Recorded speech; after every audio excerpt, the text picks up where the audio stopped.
Hi అండి, అందరికీ నమస్కారం. Welcome back to my channel. ఈ వీడియోలో ఉద్యోగులకు 24% హెచ్ఆర్ఏ అండి. పూర్తి వివరాలు తెలుసుకుందాము. వీడియోని అయితే చివరి దాకా చూడండి.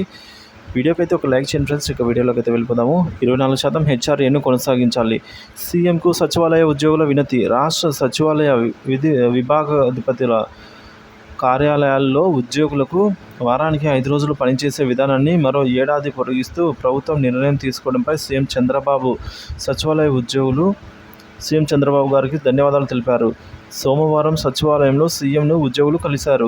గత పీఆర్సీ ప్రకటన సందర్భంగా సచివాలయం విభాగ అధిపతుల కార్యాలయాల్లోని ఉద్యోగులకు ఇచ్చిన 24% హెచ్ఆర్ఏను పొడిగించాలి అని కోరారు.